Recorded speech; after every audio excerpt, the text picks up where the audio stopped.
City news Bharat में आपका स्वागत है। मैं हूं जहीरुद्दीन।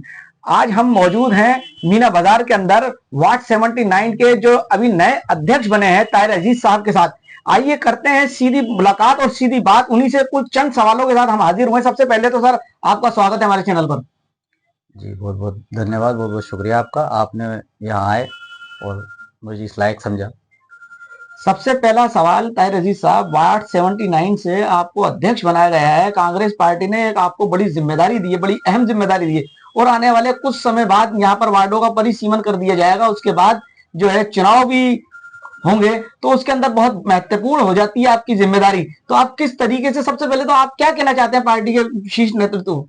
देखिए, मैं सबसे पहले तो ये कहना चाहूँगा, जो हमारे माननीय विधायक रफ़ी खान साहब हैं, हमारे जिला अध्यक्ष आर तिवारी जी हैं, ब्लॉक अध्यक्ष गुलाब मुस्तफ़ा भाई हैं और हमारे कांग्रेस पार्टी के जितने भी पदाधिकारी हैं, उन सबका मैं बहुत बहुत शुक्रिया करना चाहूँगा, धन्यवाद देना चाहूँगा कि उन्होंने मुझे इस काबिल समझा और मुझे ये जिम्मेदारी दी। इसलिए कि आगे जो भी जिम्मेदारी होगी, और शीर्ष नेतृत्व का भी मैं धन्यवाद देना चाहता हूँ, और आगे जो भी मेरे को जिम्मेदारी देंगे हमारे विधायक साहब या शीर्ष नेतृत्व, हम उस जिम्मेदारी को बखूबी जिम्मेदारी और ईमानदारी से पूरी करेंगे।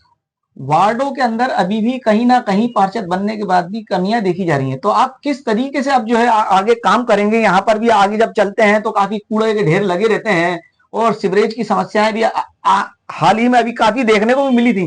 तो उसके बारे में आप क्या कहना चाहते हैं? देखिए, मैं और वार्डों की तो क्या कहूँ, मैं खासकर वार्ड 79 के बारे में कहूँगा आपसे। यहाँ पार्षद हैं हमारे राबिया बहन गुडेस, जिनका शुरू से पार्षद बनी तब से अभी तक कोई ऐसा लचीला रवैया देखने को नहीं मिला कि जनता के कोई काम इस तरीके से हो कि जनता उनसे संतुष्ट हो। अभी तक जनता संतुष्ट नहीं है। मैं उनके अधिकारी हैं, उनसे भी यही कहना चाहूँगा। एक मिनट। वार्ड 79 को लेकर के आपके क्या ख्यालात हैं?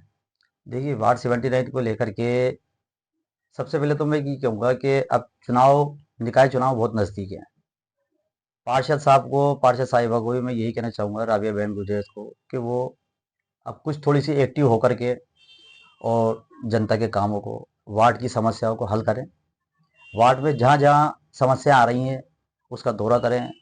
वो कई बार ऐसा होता है, ये बताते हैं कि भाई हम वार्ड में काफ़ी दौरा करते हैं, काफ़ी राउंड लगाते हैं, लेकिन ऐसा देखने को नहीं मिलता। क्योंकि मैं भी तो वार्ड अध्यक्ष वाली बात तो अभी आई है। मैं पिछले, जब से निकाय चुनाव हुए, मैं तब से लगा हुआ हूँ और बराबर वार्ड में भी सक्रिय रहता हूँ। वार्ड के अलावा और भी जगह भी मैं सक्रिय रहता हूँ। जहाँ मुझसे जो हो सकता है वो काम मैं अपनी लेवल पे विधायक साहब के सहयोग से मैं करवा लेता हूँ। मैं पार्षद राबिया बहन से यही कहना चाहूँगा कि अब वो थोड़ा सा आगे का टाइम देखें, क्योंकि टाइम बहुत नज़दीकी निकाय चुनाव में और इनका वक्त पूरा होने वाला है पार्षद चुनाव का। तो आप जितना वक्त बचाए, अगर जनता के लिए कुछ कर सकती हैं, कुछ संदेश दे सकती हैं तो दें, नहीं तो आगे उनके लिए, चाहे वो कोई सा भी वार्ड हो, मुश्किलें खड़ी होने वाली। एक सबसे बड़ी समस्या सुनने में भी आती है, क्या हकीकत है वो सामने आ जाएगी कभी भी, कि कर्मचारियों को लेके भी एक संक्षेप रहता है। कर्मचारी वहां से कोई ज्यादा अलर्ट है निगम से और यहाँ कर्मचारी दिखते तक नहीं है। तो ये आखिर हो क्या रहा है यहाँ पर? ऐसा सुनने में आता है, लेकिन मेरी नॉलेज में जहाँ तक ये बात आई नहीं है कि कहाँ कितने कर्मचारी हैं और कितने नहीं हैं। और पार्षद साहब से मैंने कई बार पूछना चाहा तो उन्होंने बताना मुनासिब नहीं समझा कि कितने कर्मचारी हैं। वो हमेशा से यही बात कही कि ताहिर भाई, हमारे पास में कर्मचारी है नहीं और वार्ड की समस्या सभी जगह आ रही है, देखो आप। तो हम भी कोशिश में लगे हुए हैं। उनके जो पति हैं डॉक्टर शाहिद गुडेस, उनसे ही मेरी बात हुई कई बार, उन्होंने भी यही कहा, बोले भाई हम लोग लगे हुए हैं और सिस्टम को समझने में थोड़ा वक्त लगता है, आप भी सिस्टम को समझो। और हम काफ़ी उससे कोशिश में रखते हैं, लेकिन काम की समस्याएं हो नहीं पाती। उसके अलावा एक सबसे बड़ी जो मेन समस्या आती है, वो ये है कि कहीं कोई समस्या बताने जाते हैं तो ये भिड़ते ही कहते हैं भाई अब 10:30 11 बज गए, कर्मचारी सब लोग चले गए और अब आपका काम कैसे होगा, मुश्किल होगा। तो मैं यही संदेश देना चाहूँगा या ये पूछना चाहूँगा इस न्यूज़ के माध्यम से कि कर्मचारी अगर 11 बजे चले गए और किसी के सपोज़ करिए कोई ट्रेजेडी हो जाती है या कोई हादसा हो जाता है या कोई मर जाता है या किसी का कोई शादी का इस तरह कोई फंक्शन है, तो क्या 11 के बाद में काम नहीं होंगे वार्ड में? ये सवाल मेरा बहुत बड़ा है कि ऐसी क्या वजह है जो 11 के बाद में जनता को ये जवाब दिया जाता है कि भाई अब काम नहीं होंगे। आप 11 बज गए, सारे कर्मचारी गए, अधिकारी गए, जबकि एसआई सीएसआई बहुत बढ़िया हैं। मेरा खुद भी उनसे मेल जोल है, ताल्लुकात है, वो मेरे कहने से भी काम कर देते हैं।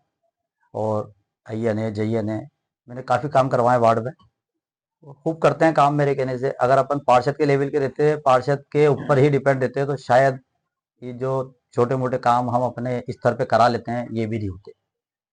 एसआई सीएसआई हमारा कहना मानते हैं, ऐसी बात नहीं है, हम उनकी इज्जत करते हैं दिल से। और उन्होंने काफ़ी कई काम ऐसे थे जो अगर पार्षद के हिसाब से देखा जाए तो वो नहीं करवाते, लेकिन उन्होंने मेरे कहने से काम करे हर मौसम में, चाहे वो बारिश का सीज़न हुआ, गर्मी का है, कैसे भी, या मौत मैयत का है, या मतलब कोई शादी का है, कुछ भी उन्होंने मेरे स्तर पे, मेरे कहने पर अपने स्तर पे काम करे हैं। तो ये थे हमारे साथ खास बातचीत के लिए ताहिर अजीज, जिनका कहना है कि पार्टी के शीर्ष नेतृत्व का और आदर्श नगर विधायक रफीक खान का मैं शुक्रगुजार हूं, और ब्लॉक अध्यक्ष मुस्तफा साहब का भी मैं शुक्रगुजार हूं। अब देखने वाली बात यह होगी कि आने वाले चुनाव के अंदर ये किस तरीके से अपनी भूमिका निभाते हैं। कैमरा पर्सन यूनुस अली के साथ में जहीरुद्दीन।